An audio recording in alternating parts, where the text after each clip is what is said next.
Price the Lord, hallelujah. പ്രിയ സഹോദരങ്ങളെ, ഇന്ന് ഈ ഒരു വെള്ളിയാഴ്ച ദിനത്തിലെ ദൈവാത്മാവ് അതിശക്തമായ വിധത്തിൽ നമ്മെ ചലിപ്പിക്കട്ടെ എന്നാണ് ആദ്യമേ തന്നെ അച്ഛൻ പ്രാർത്ഥിക്കാനും. നമ്മുടെ ജീവിതത്തിലൊക്കെ ഓരോരോ വിഷയങ്ങളും ഓരോരോ പ്രതികൂലങ്ങളും. ഇന്നലെ ശരിക്കും ഒരു ഉച്ചയോട് കൂടി ഒരു സഹോദരൻ കാണാൻ വന്നിട്ട് പറയായിരുന്നു, എൻ്റെ അച്ഛൻ ശരിക്കും പറഞ്ഞു കഴിഞ്ഞാൽ എനിക്ക് നല്ല ആനന്ദ സന്തോഷമൊക്കെ ഉണ്ട്, എന്നാൽ അത് ശരിക്കും ദൈവത്തിൻ്റെ വലിയൊരു ഇടപെടലായിട്ടാണ്. കാരണം ഓരോ ദിവസവും ശരിക്കും പ്രഭാതത്തിൽ എഴുന്നേൽക്കുമ്പോൾ ദൈവമേ എന്തെല്ലാം കാര്യങ്ങളാണ് ചെയ്യേണ്ടത്. അദ്ദേഹം പറയായിരുന്നേ, അച്ഛാ ഇന്നലെ കണ്ടപ്പോൾ പറയാണ്, ഇന്ന് ഞാനച്ഛാ ഈ വ്യാഴാഴ്ച രാവിലെ ബലിയർപ്പിക്കുമ്പോൾ ഒരുപാട് പ്രശ്നങ്ങളാണ്. ഇത് അന്ന് ഓരോ ദിവസം കൺഫ്രണ്ട് ചെയ്യേണ്ട ഇഷ്യൂസ് എന്ന് പറയില്ലേ, അങ്ങനെ അദ്ദേഹം പറയായിരുന്നു, ഞാൻ ശരിക്കും ഈശോയെ ബലിയിൽ ശരിക്കും കണ്ണീരോട് പ്രാർത്ഥിക്കും, പിന്നെ ഈശോയെ സ്വീകരിക്കും.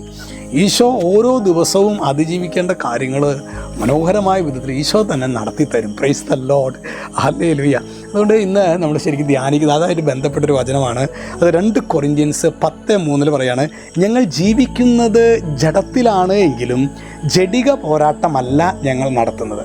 നമ്മൾ ജീവിക്കുന്നത്, നമ്മൾ ജഡികരായ മനുഷ്യർ നശിച്ചു പോകുന്ന അല്ലേ, പക്ഷേ നമ്മൾ ജഡത്തിലാണ് ജീവിക്കുന്നത്. ജഡിക പോരാട്ടമല്ല ഞങ്ങൾ നടത്തുന്നത്.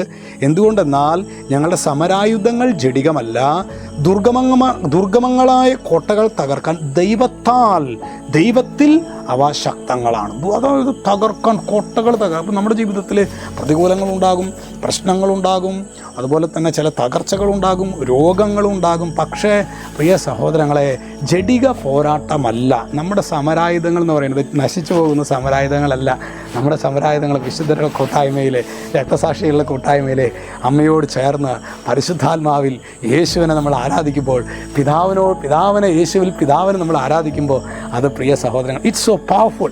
അതുകൊണ്ട് ഒരു ദിവസം എഴുന്നേൽക്കുമ്പോൾ കുറേ പ്രശ്നങ്ങളും പ്രതികൂലങ്ങളൊക്കെ ഉണ്ടല്ലോ എന്ന് പറഞ്ഞ് നമ്മൾ നഷ്ടധൈര്യരാകരുത്. അതിശക്തമായിട്ട് അതിനെ അതിജീവിക്കാൻ വേണ്ട ഒരു ദൈവകൃപയ്ക്ക് വേണ്ടി നമ്മൾ ഉള്ളു തുറന്ന് പ്രാർത്ഥിക്കണം കേട്ടോ.